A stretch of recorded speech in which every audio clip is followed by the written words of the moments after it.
Alrighty, good morning, good afternoon, and good evening, wherever you are and whatever you're doing. Thanks for joining us down the security rabbit hole on yet another edition of the Down the Security Rabbit Hole podcast.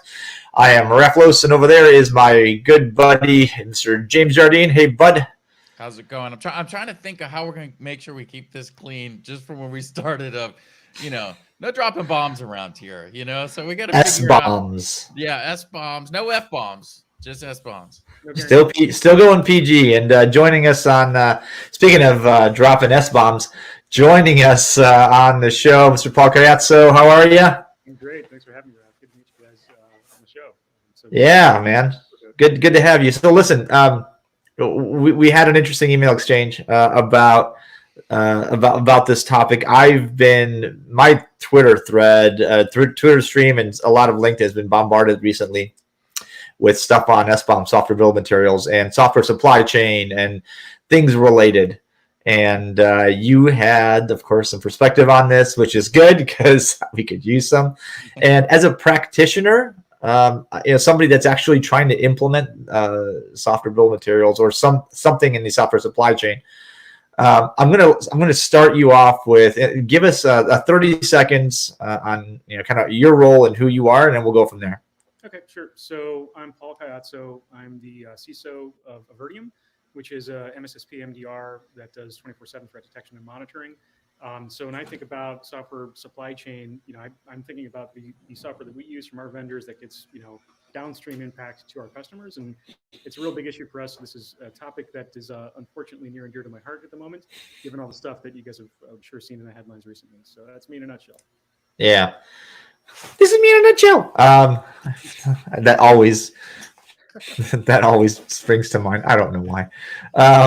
If you don't get the movie reference, I'm sorry for that. It's a 90s. So, Paul, let's start with this.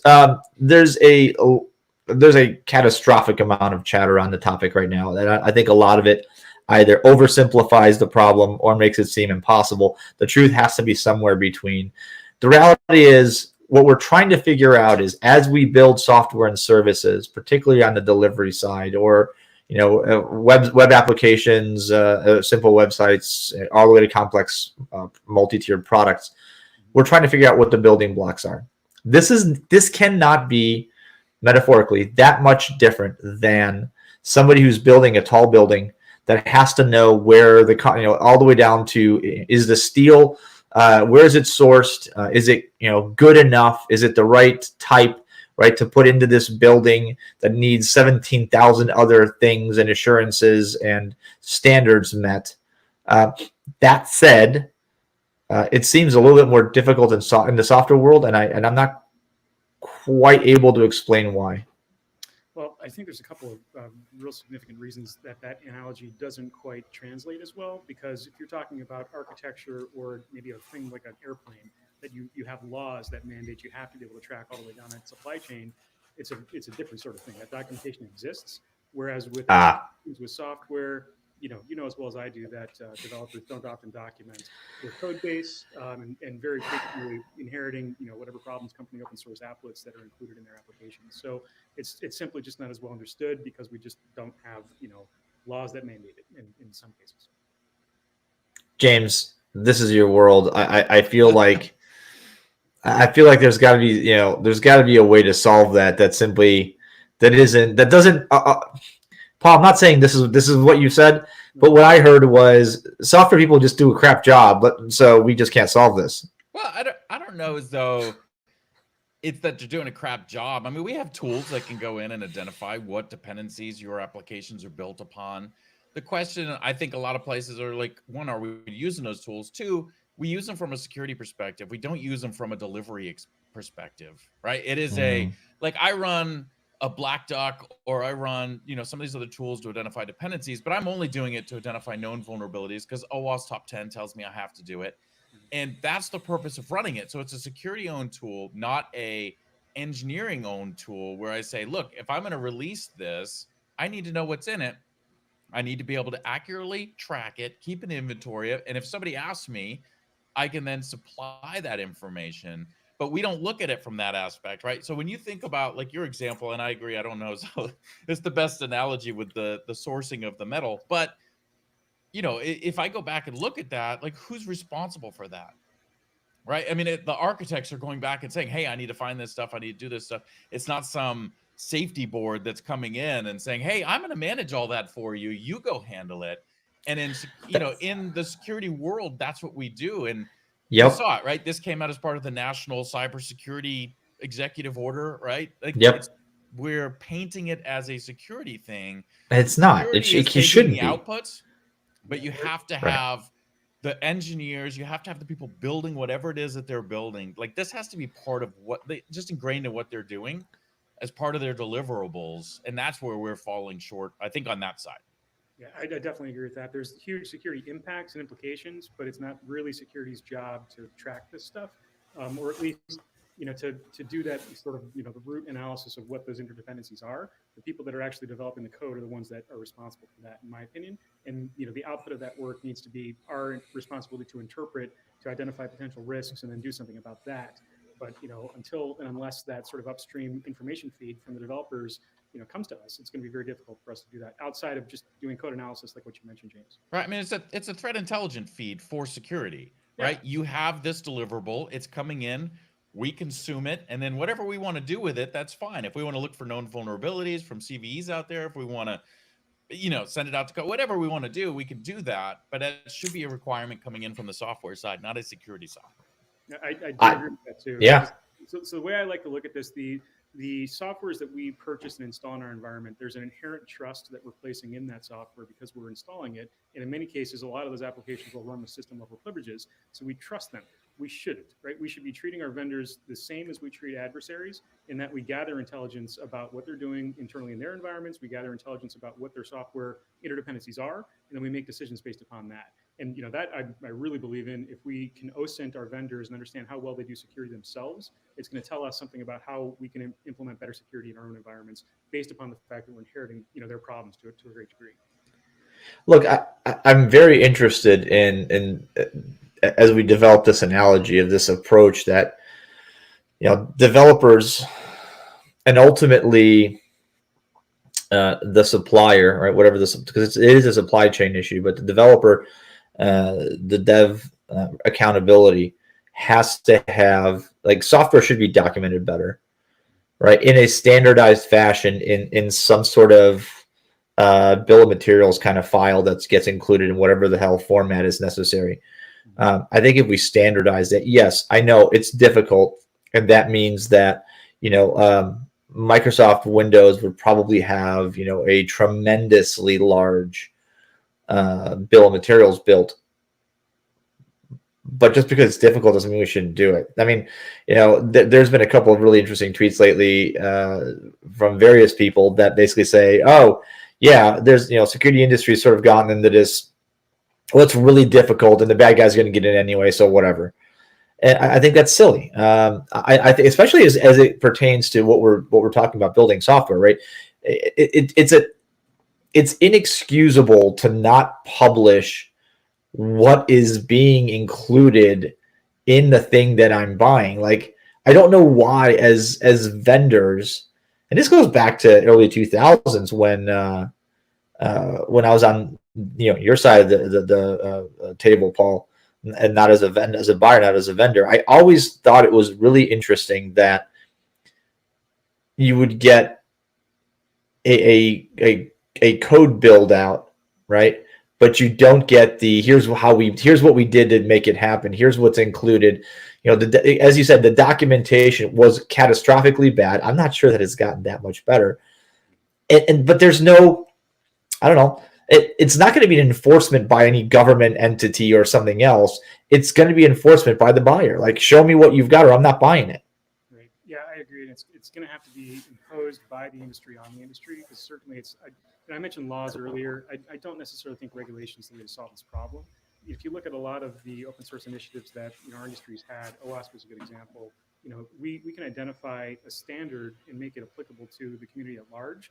But it's a network effect kind of thing. Everybody has to buy into it in order for it to be effective. And right, that happens, I think it's going to be challenging to solve, because at the end of the day, I think a lot of the software vendors also view this information is proprietary, intellectual property that is confidential that they don't want to disclose.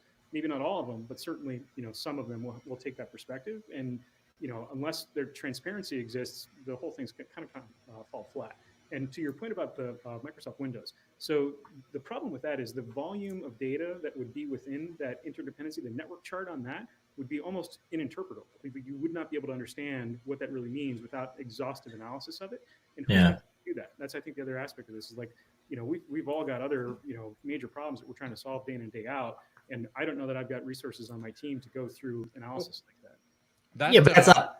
that was something that came up though, is that these are not meant to be human interpretable. Right. I was just about to say that. The whole idea of an SBoM, you can take the smallest application out there that you actually use, pull an SBoM on that. You're not going to go through that manual and look at that, right? These are meant to be data lakes that you can dump all this data in, and now somebody is going to go create analytic tools to be able to then analyze those results and be able to say, this is what we got. Because anybody that says, I'm going to look at an SBoM and determine whether you're good at security or not, no way.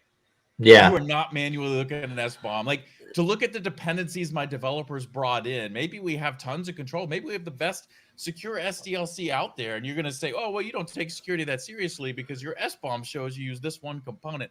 That's garbage. That's not happening. But this is something that's going to be, we pull all this information in.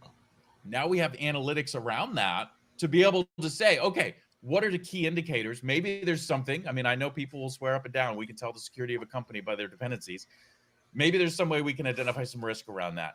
Maybe there's some way that, hey, Log4j just happened. Boom, I can go out to all the SBoMs that I have. I can query that thing, but it's a pretty interface to query it. Nobody's sitting manually looking at one of these because you're not. Well, I think the thing like exists. Looking at IIS logs all day. James, the thing exists. We have vulnerability management platforms all over the damn place. Right. Why not just import yet another bunch of data? Like you said, it's data that would be application specific, and then it just links. If a vulnerability comes out in yet another framework component, remember Struts was having issues, right? If something like that comes up again, I should be able to go, oh, here's all the pieces of software in my organization that I have bought or that I've built that have this issue. Sure. Let's isolate them. Let's start taking remediations. But Paul, how do you enforce that? I mean, how do you even get there? How do you, as a buyer, go, I need you to provide me this, when most vendors have no incentive to do so whatsoever? I mean, I think it's if there actually is choice in the market where you have the ability to, vote with your dollars, then that will make a difference. But in many cases, you're going to be kind of locked into a particular application, a type of application. And I don't know that you're actually going to make the choice to say, I'm not going to buy this or implement this software without you guys providing me X, Y, and Z. I think that's not really realistic in my opinion. I think it's just not something I've seen happen. So I think it's going to ultimately, be where we're at. And you mentioned the vulnerability scanning, reactive sort of, posture assessment type stuff that we can do once there's a major, Log4j type event. We can certainly scan systems to see if there are, potentially vulnerable systems out there. But, I just haven't yet had success in having a vendor provide me sort of a full dependency analysis. We also run the difficulty, like the vendor decision is you have to have at least one vendor that's doing it. Yeah. Right. To be able to say, oh, I'm going to go there because they're doing it. Right. Like until you get that incentive, if they're all like, nah, we're not doing this. Yeah. It's hard to get that push. And, it's interesting to think about too, like who's the audience for this? And I posted this, I think on LinkedIn to somebody else mentioning something about SBoMs. I'm not going to go to my banking site and like click something to be like, oh, I'm going to go look at your SBoM to see if I want to go use your banking site. One, I have to go to your banking site to get the SBoM. So this is not a consumer level situation, right? This is a vendor level. And, like Paul's situation where like, hey, look, I'm dealing with this for all my clients. It almost seems like it's even more relevant there than it is on most clients aren't going to get that level in depth. Like, is this a provider type of thing? And that's where we're going to see that push. I think that's reasonable, right? I mean, certainly our customers expect us to put that sort of diligence into what we're installing in their environment or what we're using to service them. And to a degree, certainly we do, right? We test our systems pretty continuously, and we're continuously monitoring for bad activity and things like that. But at the end of the day, there's still, like I said, is that inherent trust in the software vendors that we're purchasing software from to service our customers. And that to me again is one of the root problems here. It sort of flies in the face of the whole zero trust concept, because we have to trust the software is clean. And we know now, and probably should have known for quite some time, you just simply can't trust that, because there's no such thing as a piece of software without vulnerabilities. Every piece of software has vulnerabilities. And I've been there since like the early 2000s, where I was part of a software security team that would investigate and validate web apps for a major global company. That would come all from third-party developers, all from the lowest bid. None of them ever documented. And sometimes the current update to some piece of software would undo a ton of security controls the other guys previous to them did, because it was poorly documented. A new group would go, oh man, all that extra code is making this thing slow. I can fix it and optimize it and remove all security controls. You're like, wait. We were struggling back then. I mean, I remember one of the requirements was provide a data flow diagram and a list of includes at the time. Just call them includes, right? What are you importing? What were your imports? And I couldn't get dev teams to be bothered to do DFDs, much less a bunch of includes. So we would literally go through, somebody wrote a Perl script that would go through all the files and then like do a pull out all the includes and all the declarations and then try to stick it into another file, right? Just a Perl job that would run. That'd be like, all right, here's all the things that are in this. You go, oh, this framework, this doesn't look right. And you go, oh God, this is vulnerable to something. They have to fix this. They're like, no, it's not vulnerable. And then the argument ensues of whether it's vulnerable or not, whether they can use it or not. But that was at a scale that, I mean, today it's like James, you said, right? It's undoable by hand. Mm-hmm. It's impossible. We could do it back then because there were 4, 5, 7, 10 includes. 10. Now you're like 10, 12,000. Well, and you're not taking account in that include of you're like, oh yeah, look, I'm pulling in standard IO.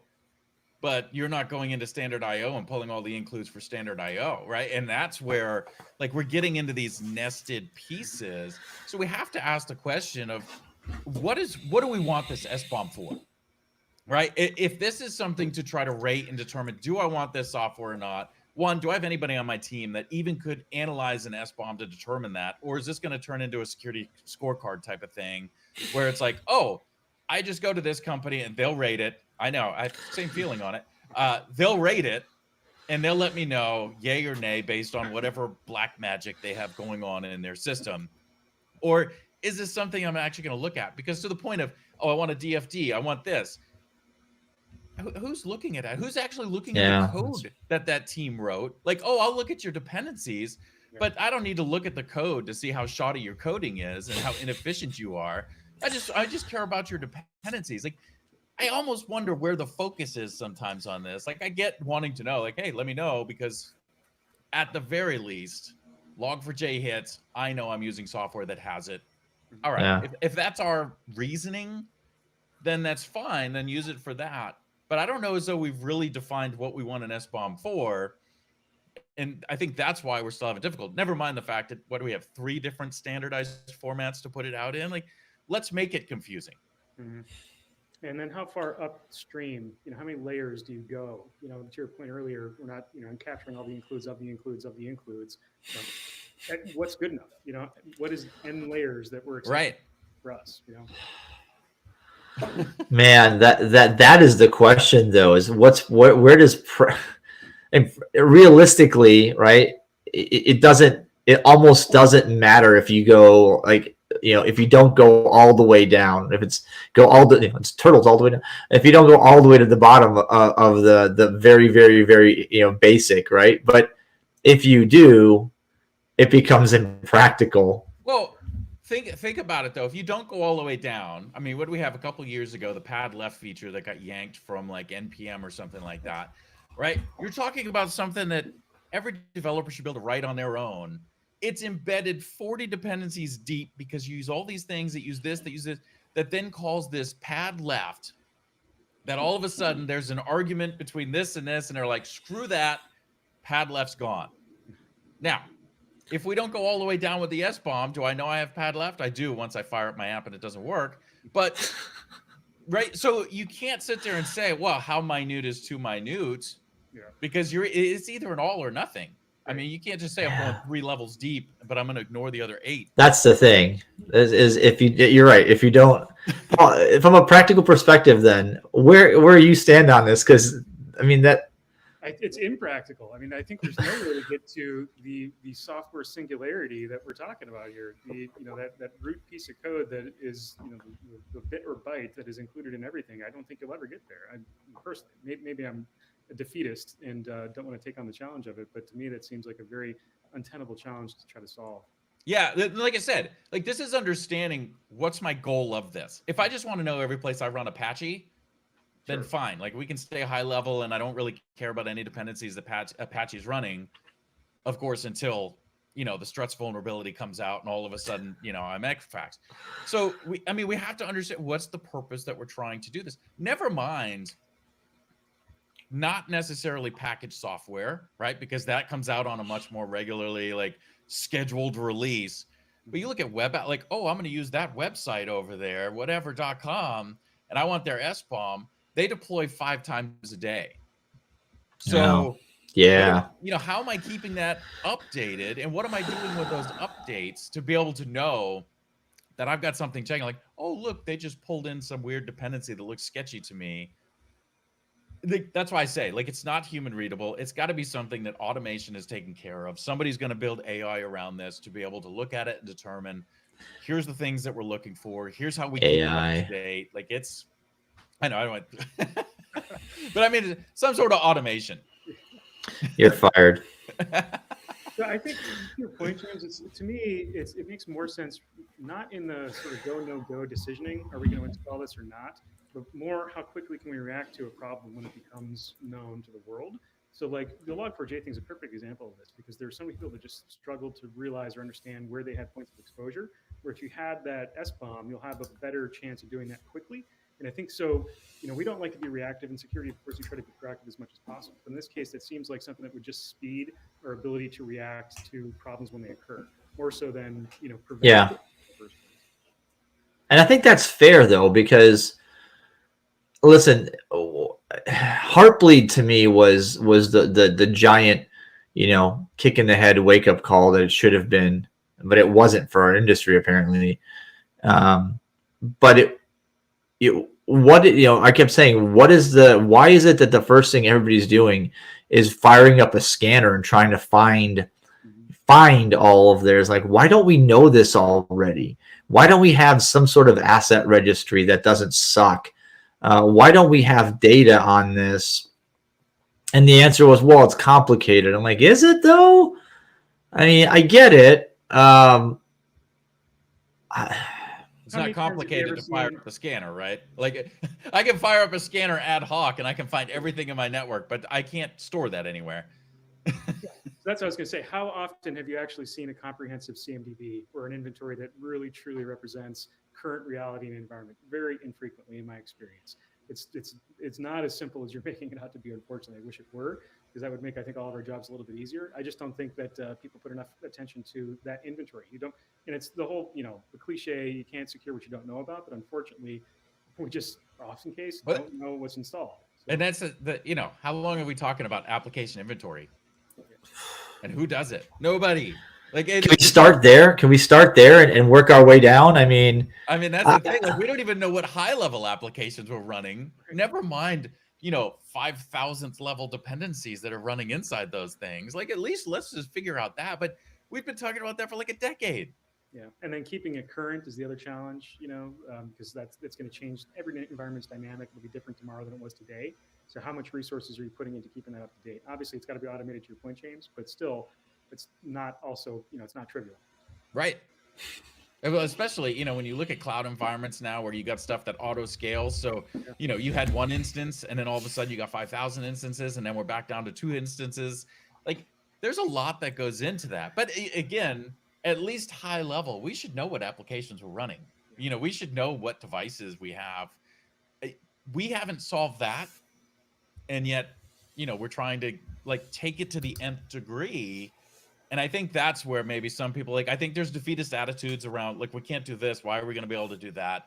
I think SBoM, while getting more publicity, is still like, there's not, I haven't seen like good resources that actually show me good examples of how to consume this, how to build this. You're seeing some of these tools that are listing out and saying, hey, look, we can generate your SBoM for you. Like, that's great, but people still don't know what to do with it. The vendors don't know how to ask for it. You know, like, nobody really knows how to handle that. I think there's a few instances where people may be doing it, but we still haven't, like, it's, you know, it's still at age like 1 month old. And it's well, think about it this way. Think about it this way. How many of these, you know, pick up your phone and forget Android or iOS underneath. Let's just look at the apps that you install, right? How many of them are basically just browsers with a light skin that interact with all the APIs on the back end? Okay, so the developer built the APIs, cool. They're hosted on a cloud provider, which then, James, as you said, auto scales and updates its software to be presumably more secure, more, you know, whatever latest version, blah blah blah. Like, how do you even maintain any of that? Right? That becomes an entirely new army of governance people that would be required. So I think it's pretty clear by now. The answer is not more people, and it's not manual labor. So what the hell is it? Well, you know, to James's point, I do think that automation can solve this. I'm also not a huge fan of dropping the AI buzzword, but you know, you can definitely, I think, do some analytics on those dependencies. And maybe what you do is take, what are the likely scenarios to occur based upon an issue with this specific applet or included application or whatever it is that is there. What could a cascading impact of that be? And do some of that analysis, and that at least is sort of a risk-oriented approach to looking at the data. That could help, but again, I think to James's point, we're in infancy, nascent state of this entire concept, and until we get kind of the one-on-one stuff figured out of just understanding what applications we have, it's again, it's extremely tricky to get to where we're thinking here. Yeah, and I think, like I said, I mean, I think a lot of it goes into what's the use case behind this, because Raph, to your point, talking about like the mobile. I mean, even like I pick up my iPhone and look at it, and all of a sudden I see the little white bar of an app updating. What am I? I'm not going to sit there and be like, oh my God, there's an update. I hope there's a new SBoM for this. Right? It's not consumer related. I mean, this is something that's high level. Almost it feels like that nation state type of thing of like, look, if I'm a federal agency and I want to use software, I want to make sure that I can see the software bill of materials, that I'm not getting something that's coming out of this other nation state that could potentially be attacking us. But is it as applicable for your mainstream organizations, like typical places? I don't know. Like, that's why I'm saying we have to understand, like, really what's the purpose of, what's the driver for this? Because for the most part, I don't know how much you're gaining for the work that we're trying to put in. Not saying we shouldn't do SBoMs. Like, hey, great. Like, let's put a bill of materials out. I'm all for it. But, we're going to get this false sense of security and that, oh yeah, everybody's got an SBoM. Do you use it? No. It's like saying I got static analysis running on my software. And it's like, well, when's the last time you checked it? I don't know, 6 months ago? Like, we don't do that, but we run it. Check the box. But it's there, by golly. Right. I mean, I just think, like, if you're going to talk about analyzing the risk of security of an application you're getting, I'm not looking at dependencies you're pulling in. Like, I'd love to be able to look at your code. Like, let me see how you write that stuff. Like, do your developers, are they good developers? Is this architected really poorly? Like, what's really going on in this code versus where'd you get all this supply stuff from? Unless I have some plan to be able to deal with that, to know, hey, they're attacking this type of thing or whatever. We need to understand the use case.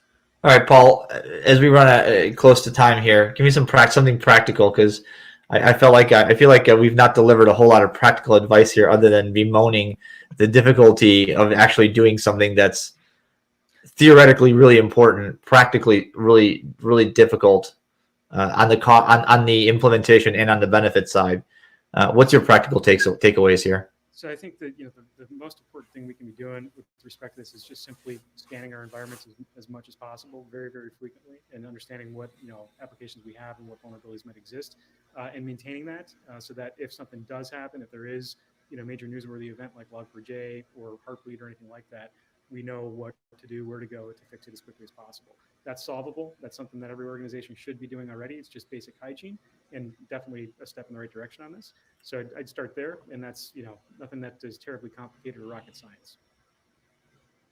Yeah, Yeah, that was I fair. think to add to that, because I think that's awesome, is like if you are like in your position, right, somebody that's actually saying, hey, look, I'm going to request an SBoM from somebody. Like, understand why you're doing that. Like, what are you going to do with it? Understand your purpose for wanting it outside of just saying, oh, I'm going to pick this vendor versus that vendor because you provide an SBoM. Like, actually understand that. Like, if you're looking for it, think about how you're going to actually consume that data. What are you going to do with that data to make that purposeful? Because when we start doing that and share that out with other people, like if you're thinking about using SBoMs, share with it. Like, how are you going to use that? What are you doing with it? So they can do that. So we can build that narrative of what we actually want to do with it. Because when we build that, I think that will push and drive for this to actually start being implemented more commonly. So what we're saying is have a goal before you start on your journey. Start with the end in mind. Right. That feels monumental. Raph, it reminds me years ago we were at that conference and we are talking to the insurance guy, and he was like, yeah, we collect all this data. We don't know what we're going to do with it. They just like collect it, and sometime down the road, we can make money with it. I remember that conversation. I feel like we're at that stage right now. We're like, collect it, and then we'll figure out what we want to do with it. Like, someday we're going to figure out what to do with this, but I just want it. I just want that. There have to be better answers, and we're going to do. You guys that are listening, we're going to do another couple of episodes on this from. And Moyle's going to join us. He wrote a great article on this. It was titled, I have it right in front of me here on Tech Target. It was the 4 software supply chain security best practices. Well, a lot of interesting stuff in that, James. I don't know if you've seen the article, but it basically is a tear apart of the crisis that became Log4j's issues, and looking at sort of the problem that we've kind of we've addressed a little bit, we've brought up a little bit, but it's not as simple as give me your dependencies. Like there are multiple places to do this. Software you build, software you buy, software somebody else uses on your environment, or Paul, you and I both work for essentially MSSPs in some regard. We're using software to deliver services to our customers, right? So should they be asking us to ask somebody else who's going to ask somebody else who's going to, like, how far, who's accountable? Like there's so much that's problematic here. I feel like we've got such a long way to go. And and this, again, just go look at your Twitter feeds, guys, and look at SBoM and look at who's talking about it and all the things that they're saying. And you quickly realize that we don't even have we're thinking solutions aren't too far away. We haven't even identified the proper problem yet. I think is where to start. This is a good thing though for like service providers, because if they can get a handle on this and they can understand how to do it and do all that stuff, that is a selling point to potential customers. That, hey, look, you don't have to worry about all this stuff. We handle all of that, at least for this section of what you have. We're going to cover that. Like, don't worry about this, but I also think that's the downside, is that when you start getting a small group that actually is interested in it, the rest of the people that is so low on my list of priorities. You know what I mean? Like, I've got all kinds of issues that I'm trying to work through. You want me to generate something? Like, well, do you remember the conversation we had with Kim on SLSA? Yeah. Like, this is a odd follow-up sort of, where that wasn't specific to security or SBoM necessarily. That I think is the precursor conversation, right?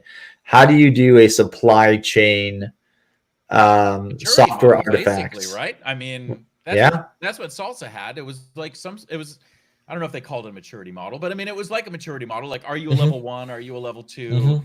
What are you doing? And I mean, I said 10 years ago, we should have been doing that with the SDLC. Stop calling it secure SDLC. Just call it an SDLC. And if you want to sit there and rate it, I'm a level 1, I do these things. I'm a level 2, I do these things. That's fine. So- Right. But it's understanding like that's building some sort of maturity, that's building a framework around it. Whereas this is a pinpointed part of one of those frameworks. Right. So if Salsa wants to include SBoMs in it as a piece of evidence, then that's it. But it's just a piece of it. It's not, like it's not a big framework that people are looking to do. And what are people looking to implement? They're looking to implement frameworks. They're looking to implement, I want to do this whole thing. It's hard to pinpoint and say, let me take this time and stop and do this.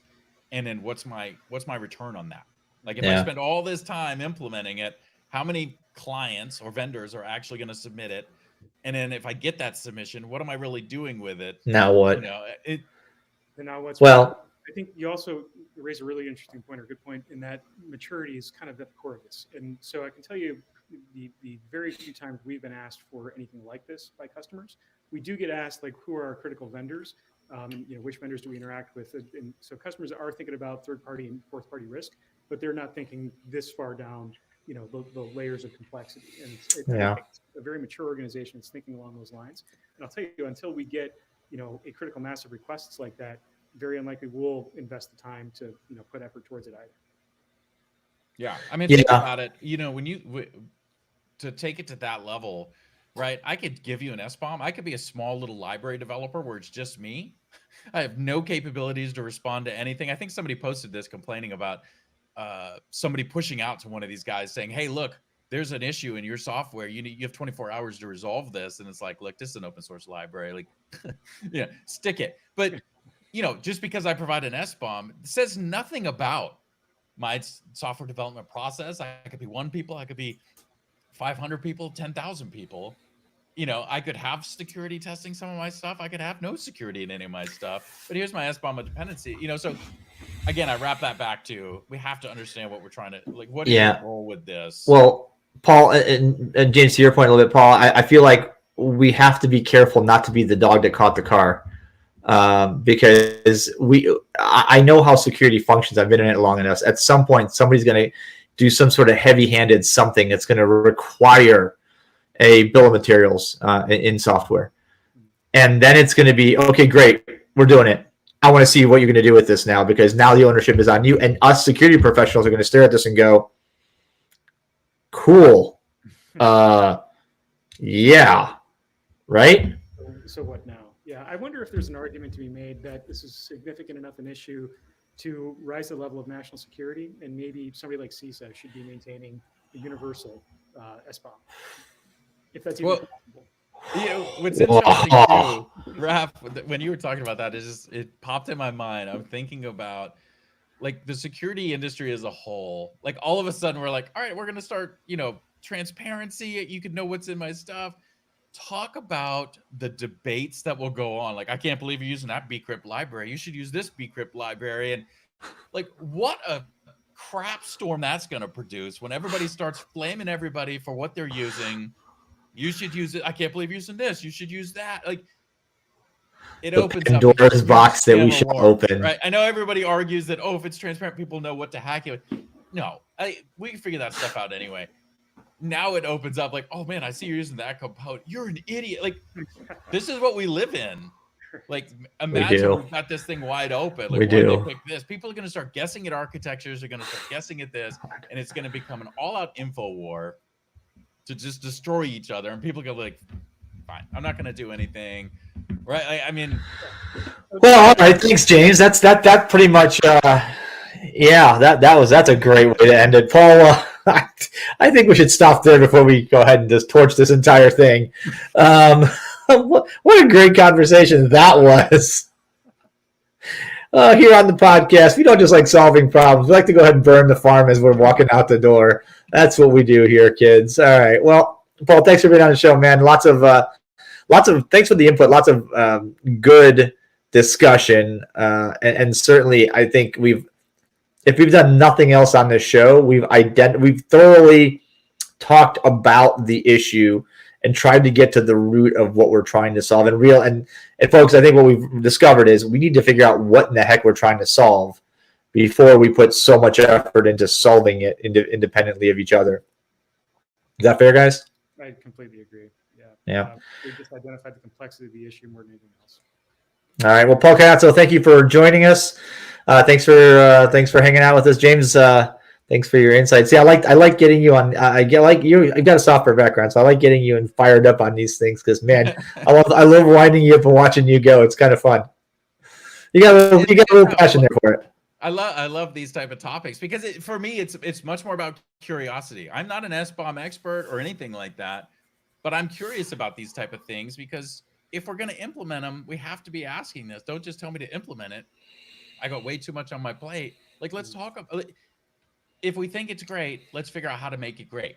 Yeah. But a lot of people won't ask a lot of questions. So, hey, let's talk about it. Let's come up with these weird scenarios. I think the last one was a little far-fetched. Maybe not. Challenge accepted. I think this is one of those I feel like security tends to do the fire aim ready a lot, and there are times where that is worse than others. This might be one of those times where if it's not carefully thought out, the disaster that comes after this is worse than the problem we're trying to solve. And so, listen, that last rant I went on about the info war, there's a positive side to that. There's a positive side in the fact that if you are a client and you use a vendor of any sort, something like Log4j comes out, you don't have to blindly hit everybody you use and say, what are you doing about this? You can go in and you can say, hey, I know X, Y, and Z use this. I'll just target them and I'll leave everybody else alone. So there's a golden lining in there is a bit of a silver lining. You're right. All right, that's enough of that. Thanks, folks, for listening. We could probably keep talking for the next hour, but you got probably things to do. And Paul, thanks for being on the show. We appreciate you having taking some time and joining us. James, thanks again, folks that got a chance to listen to our YouTube live stream. I appreciate you. Hit that subscribe button, smash that like button, give us a comment if you will, if you have something to say. If you haven't gotten the chance to just listening to this as a podcast, yes, we do have a LinkedIn page. Yes, we do have a YouTube page we stream to. We stream to sometimes one or the other or both, depending on the episode. And it's a good time as always. Thanks for listening. We'll do more SBoM related things in the next couple of episodes. If you've got an opinion, make it known. Hashtag DtSR on Twitter, at DtSR_podcast as well to follow us. Catch us on LinkedIn, catch us on YouTube. We'll see you another time, another place on another Down the Security Rabbit Hole podcast. Bye.